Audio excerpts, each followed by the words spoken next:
खान गोत्र के लोग, मुर्मू, अनेक तरह के लोग वहां पर रहते थे। तो वो जो लोग थे ज्यादातर पशु बलि देने वाले थे, मांसाहार करने वाले थे। तो ये उल्लेख है किताब के अंदर कि उन लोगों को शाकाहारी बनाने के लिए और बलि प्रथा को छुड़वाने के लिए, एक नई चेतना जगाने के लिए महाराज ने गांव-गांव में प्रेरणा देनी प्रारंभ करी और कहते हैं कि उन लोगों का मांसाहार और बलि प्रथा छुड़वाने के लिए, एक जन चेतना जगाने के लिए आश्चर्य उस आंकड़े को पढ़ के 11 लाख हैंडबिल 11 लाख हैंडबिल महाराज ने बंटवाए। और साथ में जो सहयोगी रहे होंगे, जो भी कार्यकर्ता रहे होंगे, हमारे पास में 2000 हैंडबिल रख के चला जा, कहते महाराज बंटवा देना, बांटने मुश्किल हो जाते हैं। लेकिन वह एक मिशन था, एक तरफ थी अहिंसा के प्रचार की। 11 लाख हैंडबिल बांटे गए और 50,000 बुकलेट बांटी गई, जिसमें बलि प्रथा के खिलाफ उन्हें शास्त्रीय प्रमाण दे रखे थे। तो बहुत सारे लोग पछतान करने लगे और बहुत सारे कहते जी हम मांसाहार बलि प्रथा छोड़ तो देंगे, लेकिन यदि हमारे धर्मगुरु कह देंगे, यदि हमारे धर्मगुरु कह देंगे तो हम छोड़ देंगे। आप कह रहे तो हम शायद ना भी माने। कहा कि आपके धर्मगुरु कौन है? तो उन्होंने फूलचंद जी महाराज को बतलाया कि हमारे धर्मगुरु जो है वो चैतन्य महाप्रभु है, चैतन्य महाप्रभु है। कहा कि क्या आप हमारे पास ला सकते हो? बोले हम कोशिश करते हैं।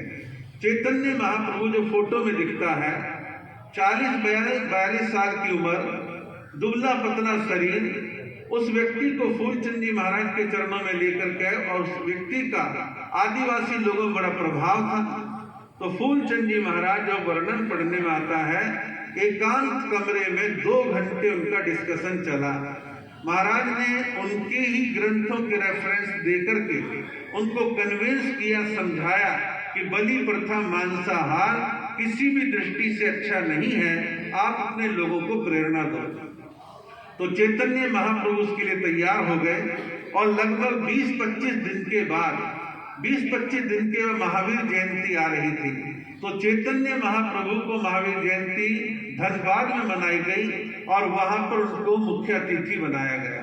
तो वहां पर वो चैतन्य महाप्रभु आते हैं और गुजराती जैन समाज के लोग उनका वेलकम, अभिनंदन, चांदी के मेडल उनके कुर्ते पर लगा करके करते हैं। ये इस बात का साक्ष्य है कि महाराज ने किस प्रकार के सुंदर काम अहिंसा शाकाहार के क्षेत्र के अंदर करके दिखाए हैं।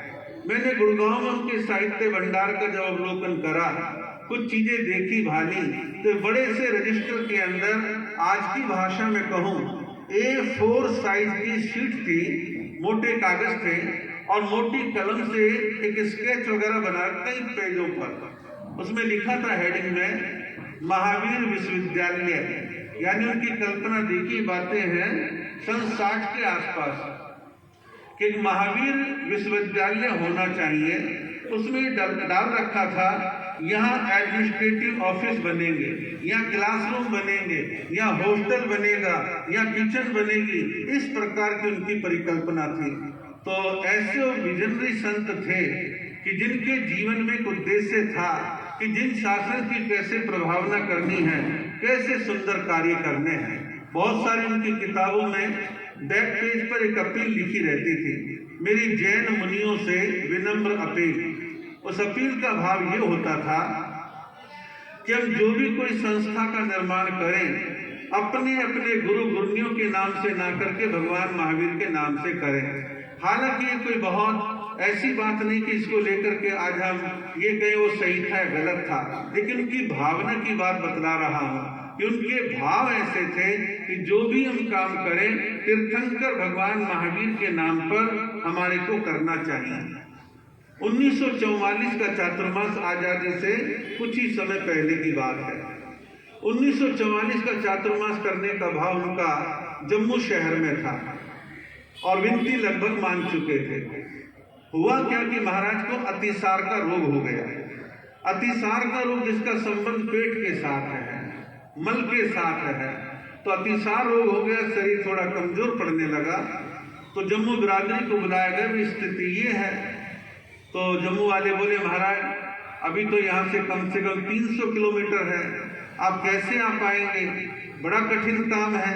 तो निर्णय लिया गया कि जम्मू कश्मीर का जो लाल चौक है, श्रीनगर का लाल चौक, तो श्रीनगर के लाल चौक पर किराए का एक भवन लेकर के 1944 का चातुर्मास किया गया। उल्लेख के मुताबिक उस समय वहां पर कोई लगभग 40 घर जैन परिवार थे, जिनमें ज्यादातर स्थानकवासी थे और लगभग 10 घर दिगंबर जैनों के थे, और ना वहां कोई मंदिर था ना वहां कोई स्थानक था। चातुर्मास काल के दौरान स्थानक के लिए और एक जैन पाठशाला के लिए 45,000 रुपए लोगों ने चंदा लिखवाया। खैर वो किसी कारण से नहीं बन पाया, और वहीं पर एक अंग्रेज मेम आती है और महाराज से मिलती है। वो मेम भी शाकाहारी थी और वहां पर एक वेजिटेरियन सोसाइटी का निर्माण किया गया, और उस मेम ने 11,000 रुपए दिए और कहा यदि ये काम आगे बढ़ेगा और भी मैं पैसा देने के लिए तैयार हूँ। इस प्रकार के सुंदर काम लगातार करते थे और उनके प्रवचनों में जैनेतर सभी लोग उनके यहाँ पर आया करते थे। आज के पाकिस्तान के क्षेत्र में जो कराची नाम का शहर है, जिसे हम सिंध प्रांत में गिनते हैं, जहाँ सिंधी लोग ज्यादा रहते हैं, तो सिंध प्रांत के कराची में महाराज ने 4 चातुर्मास अलग अलग समय में करे, बार बार किए, अलग अलग समय में किए। आप कहोगे कि वहां का ऐसा क्या आकर्षण था? वहां जो गुजराती जैन थे उनसे महाराज का अच्छा संबंध था, और वो लोग बार बार विनती करते थे, बड़े भावनाशील लोग थे, महाराज वहां जाते थे। उल्लेख है किताब के अंदर कि सिंधियों को मांसाहार प्रिय था और मांसाहार को छुड़ाने के लिए बारंबार प्रवचनों में प्रेरणा रहती थी। बहुत सारे सिंधी लोगों ने मांसाहार छोड़ा, तो उसमें किताब में लिखा है कि महिलाएं जल्दी जल्दी मांसाहार छोड़ने को तैयार नहीं होती थी। सिंधियों की महिलाएं जो है मांसाहार छोड़ने को तैयार नहीं होती थी, फिर भी बहुत सारी आत्माएं ऐसी थी जो बड़ी सरलता के साथ महाराज की प्रेरणाओं को स्वीकार करती थी। उन्हीं वर्षों के आसपास भारत आजाद होता है, सन 1947 का समय आता है, और तब महाराज पाकिस्तान के इलाके में थे। और भी बहुत सारे हमारे साधु साध्वी पाकिस्तान के इलाके में थे। फूलचंद जी महाराज जब पाकिस्तान में थे तो उस समय पंडित जवाहरलाल नेहरू ने अनेक साधु साध्वियों से कहा था कि आपकी चर्या अपनी जगह पर है, इस समय पहला काम है जान बचाना, सुरक्षित हिंदुस्तान में लौटना। परिणाम ये है फूलचंद जी महाराज भी वायुयान के द्वारा, हवाई जहाज के द्वारा दिल्ली एयरपोर्ट पर उतरते हैं, और एयरपोर्ट पर एक अंग्रेज फोटोग्राफर खड़ा था, उसने महाराज का फोटो खींचा, लंदन चला गया, कुछ साल के बाद अपनी एक एल्बम छपवाता है, उसमें ये फोटो भी छपता है, और वो फोटो घूमता घूमता वापस हिंदुस्तान में आता है।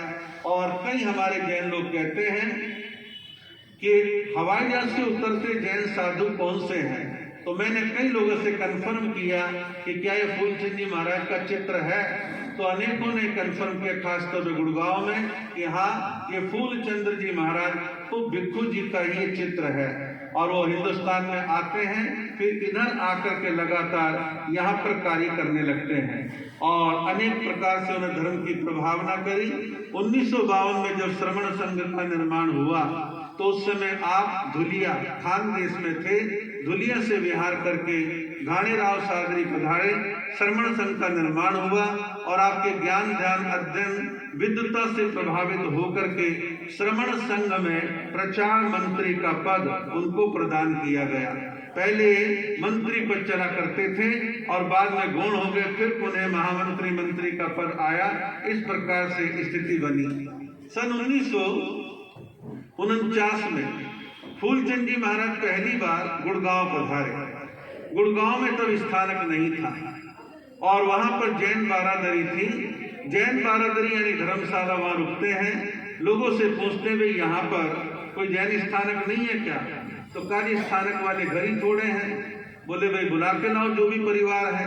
उन प्रसिद्ध परिवारों को बुलाया गया, प्रेरणा दी गई, और जैन स्थानक का निर्माण हुआ।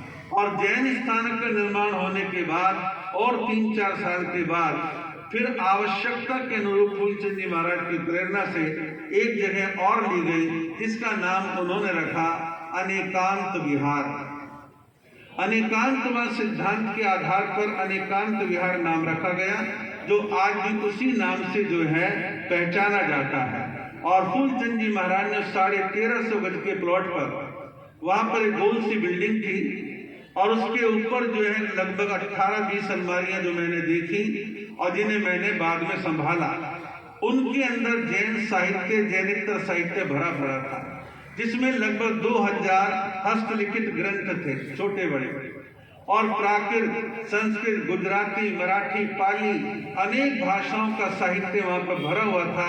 आज भी वो साहित्य सुरक्षित है, और जो मेरे ही संरक्षण के अंदर आज सुरक्षित से दोबारा से व्यवस्थित करने का काम चलेगा। और वहां उसी प्लॉट के ऊपर फूलचंद जी महाराज ने वृद्ध आश्रम बनवाया। आप कल्पना करें, सन 50 के आसपास वृद्ध आश्रम की कल्पना। वो इतने दूरदृष्टा संत थे, और उन्हें देखा कि आने वाले समय में वृद्धों की क्या स्थिति बनेगी। वृद्ध आश्रम चला, 7-8 वहां पे छोटे छोटे कमरे थे, उनमें वृद्ध लोग रहा करते थे। फूलचंद जी महाराज के देवलोक गमन के बाद के सालों में सब बुजुर्ग लोग स्वर्गवासी हो गए, और वो कोठरियां भी तोड़ दी गई, और वहां एक डिस्पेंसरी चलती थी, वो भी बंद कर दी गई। इस प्रकार जो भी वहां का नेतृत्व था, उन्होंने जो चीज समझा वो उन्होंने किया। लेकिन आज पुनः वहां पर उन्हीं की स्मृति में अनेकांत विहार का दोबारा से पुनर्निर्माण का काम जो है वहां पर चल रहा है। फूलचंद जी महाराज की रुचि के अनुसार बौद्धों के एक अच्छे विद्वान व्यक्ति का नाम आप लोगों ने साहित्य में पढ़ा सुना, राहुल सांकृत्यायन।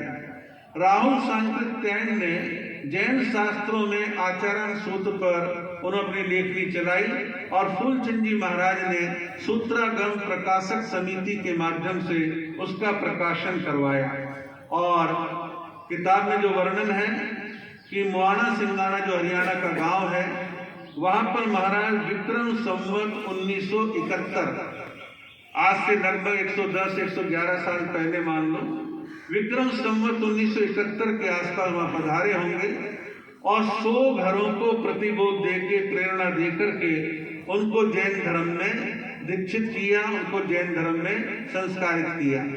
अच्छे ढंग से शासन की प्रभावना का काम उन्होंने किया। काम बहुत सारे हैं, और भी बातें कही जा सकती हैं।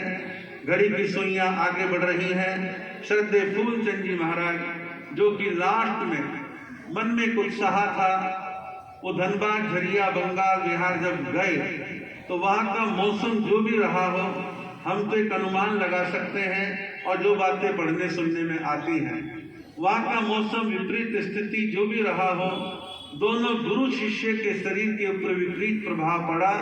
और सुमित्र देव जी महाराज जो उनके शिष्य थे, और सुमित्र देव जी महाराज जो कि अपने गुरु की तरह बड़े विद्वान संत थे, तो सुमित्र देव जी महाराज को पैरालिसिस होता है, उनको दिल्ली लाते हैं, मूलचंद हॉस्पिटल में इलाज चलता है, और आखिर में जेडी जैन साहब जो कि कॉन्फ्रेंस के पूर्व अध्यक्ष और महाराज के भक्त थे, उनकी कोठी पर उनके शिष्य का स्वर्गवास होता है।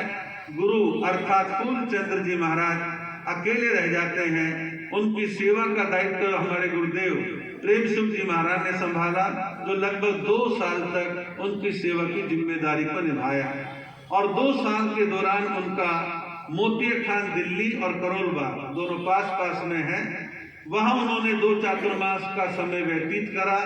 और सन 1975 आज के ही दिन 29 जनवरी प्रातः काल 4:35 पर महाराज का देवलोक गमन होता है, और वो इस लोक को छोड़ के चले जाते हैं।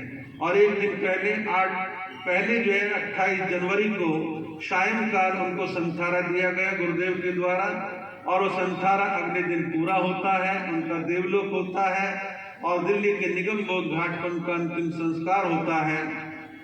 और उनकी स्मृति में उनका समाधि स्थल गुड़गांव में निर्मित है, बस अड्डे के आसपास में। तो इस प्रकार गुरुदेव ने अंतिम समय उनकी सेवा का दायित्व निभाया, और फूलचंद्र जी महाराज की विरासत को उन्होंने संभाला। हमारे रमणीक मुनि जी महाराज भी वैरागी अवस्था की दृष्टि से हमारे श्रद्धेय श्री फूलचंद्र जी महाराज के चरणों में उनके पिताजी ने उनको सौंपा था। जाने से पहले गुरुदेव प्रेम सुख जी महाराज के हाथों में रमनीक मुनि जी का हाथ सौंपा गया और रमनीक मुनि जी महाराज को दीक्षा दी गई। तो इस प्रकार अनेकों खूबियों से संपन्न उनका जीवन था और जिनके भक्त जो गुजरात, महाराष्ट्र, दिल्ली, हरियाणा, पंजाब सर्वत्र फैले थे और बहुत लोग उनके प्रति आस्थाएं श्रद्धाएं रखते थे। आज 50 साल की लंबी अवधि उनके देवलोक गमन को पूरी हो रही है।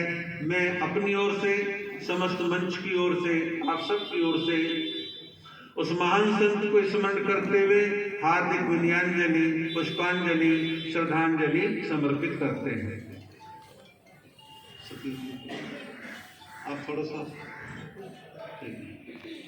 जैन इतिहास की कुछ कड़ियों को, खासतौर पर साधवियों के इतिहास की कड़ियों को हमारे उत्तर भारतीय प्रवर्तनी जी आपके सामने कर भी रखा था। उसी श्रृंखला को थोड़ा सा और आगे बढ़ाएंगे, फिर आगे का प्रसंग आपके सामने आया। लगभग 15 मिनट।